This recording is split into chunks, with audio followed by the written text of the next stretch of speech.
네, 안녕하세요. 이스라엘입니다. 오늘은 에덴 동산의 위치에 대해서 잠깐 보고자 합니다. 지리적으로 에덴 동산은 어디쯤 있을까? 어, 우리 모든 믿는 자들의 관심 가운데 하나겠죠. 예. 그러나 에덴 동산에 대한 성경에 나와 있는 가장 확실한 그 위치를 알 수 있는 근거가 바로 이렇게 표현되어 있습니다. 에덴에는 그 동산을 적시기 위해 나오는 강이 있었고 그곳에 갈라져 네 개의 근원이 되었다. 그래서 이 네 개의 강의 근원을 우리가 한번 보면은 좀 더 쉽게 추정해 볼 수 있겠습니다. 첫 번째는 비손이라고 했고요. 두 번째는 기혼이라고 했고요. 세 번째는 히데겔, 네 번째는 이제 프라트 이렇게 되어 있는데요. 먼저 비손강을 보겠습니다. 먼저 우리 개역 성경에는 이제 비손이라고 있는데 저는 피숀이라고 되어 있죠. 피숀 이렇게 되어 있는데요. 전 성경을 번역하면서 모든 고유 명사를 가급적이면은 원 발음대로 이렇게 하는 것을 원칙으로 했습니다. 히브리 그 발음은 자음과 모음이 분명하기 때문에 우리처럼 우리가 정음을 사용하고 있는 우리 민족에게는 아주 정확하게 그 발음을 표현할 수 있고 또한 발음할 수가 있다고 저는 생각합니다. 그래서 거의 대부분은 한 가지 예외되는 것들은 예를 들어서 100번 이상 우리가 사용하고 있는 것들은 가급적이면 그냥 사용을 했고요. 또 하나는 뭐 열두 사도들이라든지 또 우리가 열두 지파 같은 경우에도 거의 그대로 사용하는 것을 이제 원칙으로 했습니다만 그 외에 우리가 많이 나오지 않는 그런 단어들은 원문 발음대로 하는 것을 원칙으로 했습니다. 그래서 비순이 아니라 피션이라고 되겠고요. 밑에 지금 피션강이 나오고 있고요. 그 다음에 두 번째는 기혼강이 나오죠. 기혼강을 이렇게 표현돼서 흘러가고 있는 강이 형성돼 있고, 그 다음에 세 번째로는 이제 히데겔인데 이것을 오늘날 우리말 때는 이제 티그리스 이렇게 불려지고 있고요.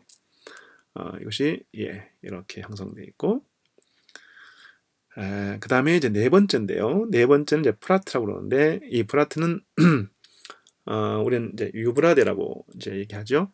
이 발음은 이 표현은 이제 우리 70인역을 기준으로 해서 오늘날 우리가 사용하다 보니까 그렇게 하고 있고요.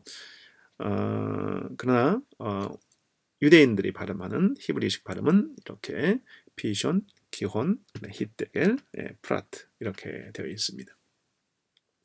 위치를 보면은 자 이렇습니다.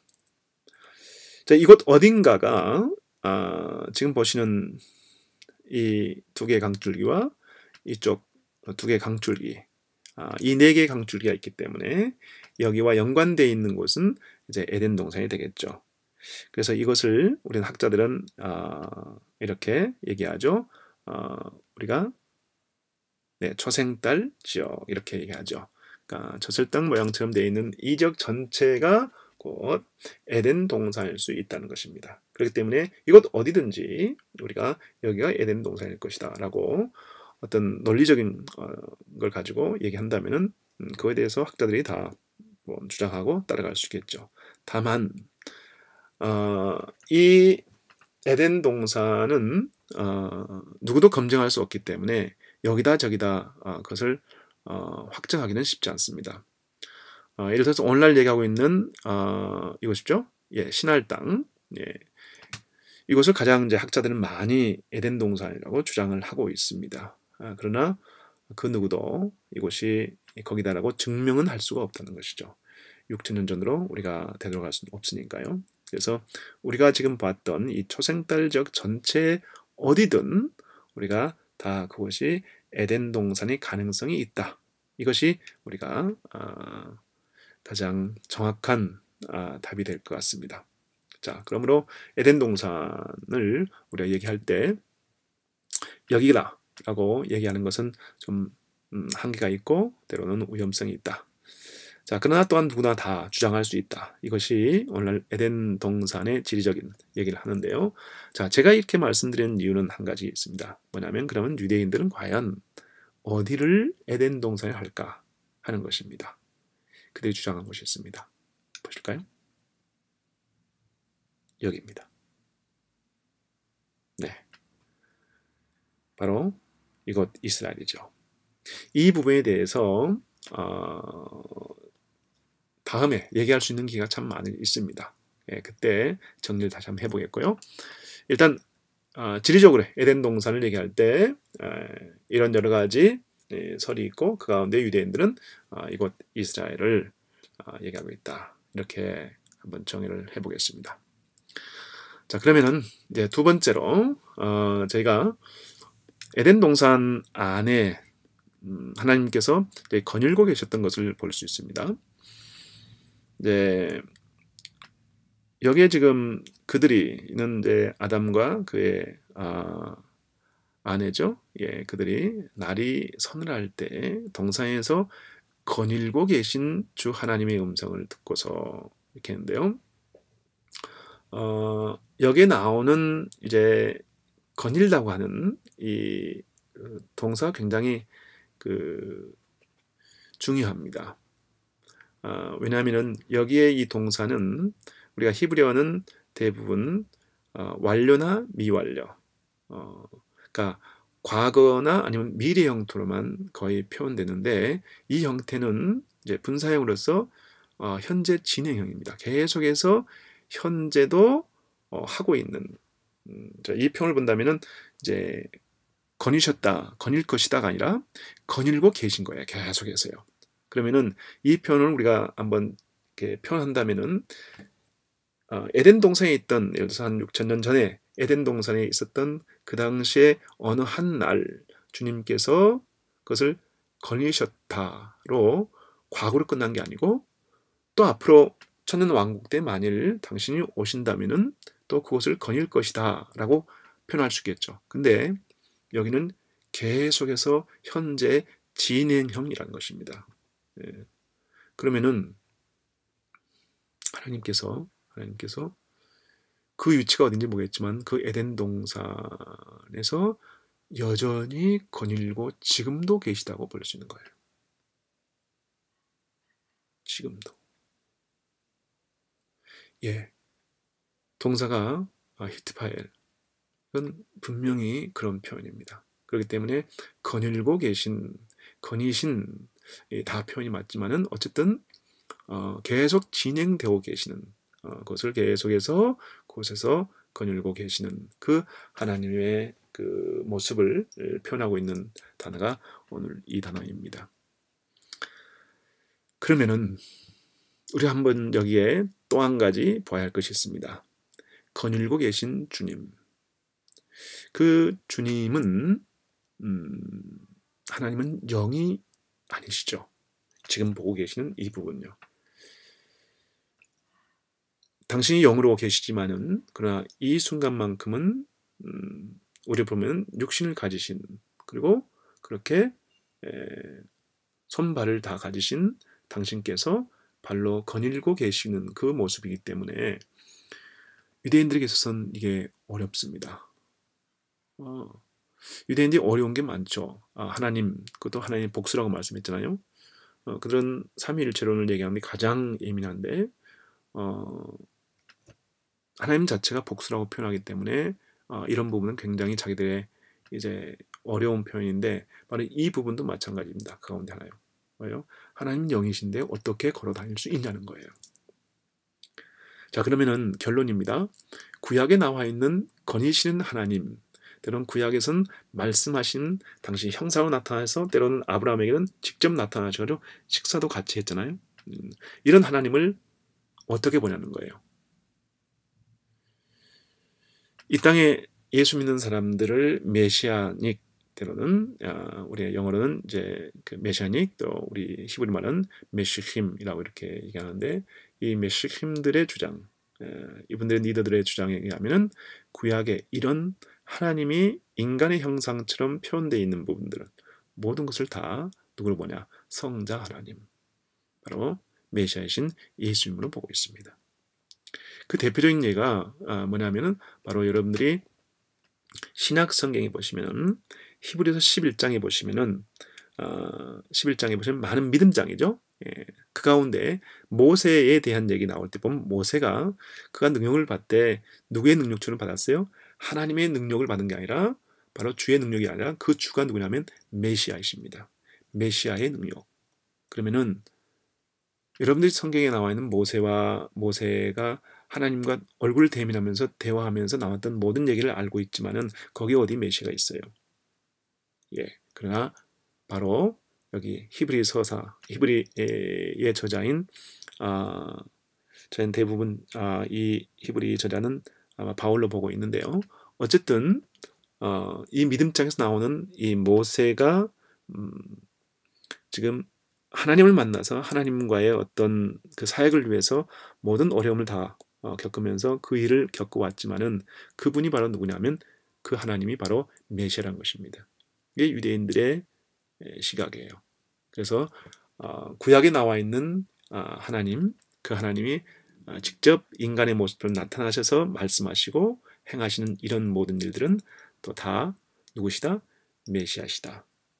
그래서 여기 창세기에 나와 있는 거닐고 계신 그 주님은 바로 메시아이신 바로 성자이신 예수님을 뜻한다. 이렇게 표현할 수 있겠습니다.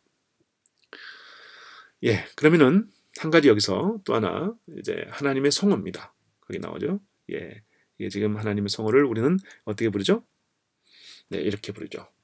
때로는 우리가 이렇게도 부르죠. 왜 그럴까요? 왜 하나님 이름을 두 개로 부르죠? 발음을 어떻게 하는지 정확하게 모르기 때문이죠.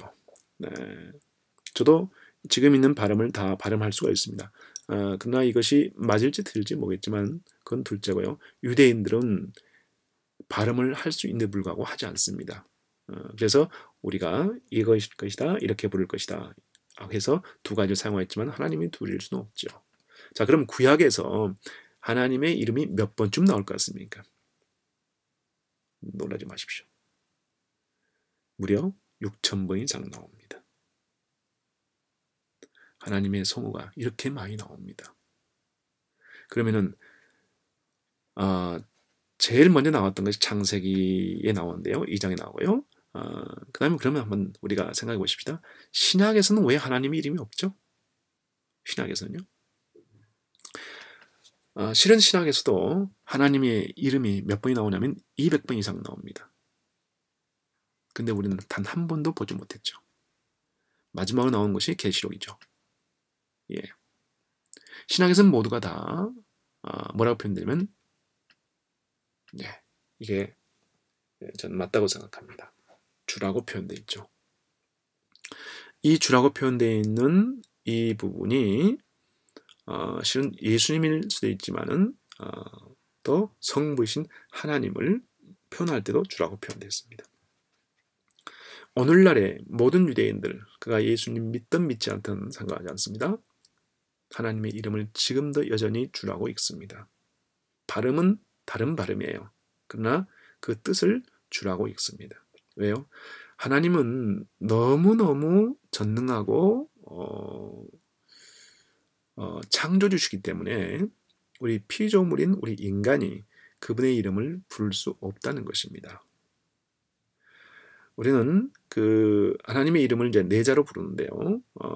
하나는 앞에를 이게 알파벳이 4개가 있지 않습니까? 예, 그래서 요드라고 읽고요. 첫 번째, 그 다음에 해, 요드 해, 그 다음에 바브 해 이렇게 있죠. 바브, 그 다음에 해 이렇게 읽습니다. 유대인들은 그 누구도 하나님의 이름을 발음하지 않습니다. 한 예를 제가 들어볼까 하는데요. 2004년도에 저희가 제자훈련학교를 이제 우리 기수 임조준 목사와 함께 시작을 했는데 한 1년 지났을 때 저희가 한 부엘시바 근처에 사해 쪽 가다 보면 아라드라고 하는 마을이 있습니다. 거기에 한 교회가 어려움을 당했습니다. 정통 유대인들에게 교회 전체가 다 전수가 되고 다 어려움을 당해서 그 당시 저희가 학생들이 8명이 있었는데 그 8명을 데리고 그 교회를 이제 좀 봉사 차원에서 가서 이제 보게 되었는데 그때 저희가 그 교회에서 지금 보신 이런 성경책에도 소각되고 남아있던 건데 하나 지금 이렇게 보고 있는데요. 다 전수됐어요. 전수되고 그랬는데 바로 그 옆에 창고는 그러나 전수되지 않았습니다. 그 이유가 있었어요. 지금 저 창고 문이 있는데요. 저 창고 문이 지금 그 중간에 녹색으로 뭐가 중간에 쓰여 있습니다. 저게 바로 하나님의 성호였어요. 하나님의 이름입니다. 이 이름을 해할 수 없기 때문에 그 주변을 다 깨고 부술지라도 하나님의 이름이 있기 때문에 그들이 이것을 해할 수가 없었습니다. 이만큼 유대인들은 하나님의 이름에 대한 경외심이 우리하고는 차이가 있죠. 더 나아가선 유대인들은 네 번째 계명이 뭐죠? 내 이름을 망령되이 일컬지 말라. 이 부분에 대해서 분명하기 때문에 하나님 이름을 함부로 사용하지 못한다. 그러나 신학에도 약 한 200번 이상 나오는데 그 첫 번째 나오는 것이 실은 마태복음 1장입니다. 1장 20절 이하에 보면 3번 나오는데요. 뭐라고 되어 있죠? 주의 천사라고 했죠. 주의 천사가 나타나서 현명하게 가로되 이 주라고 하는 이 부분이 바로 요드의 바브의 바로 성부 하나님이셨습니다.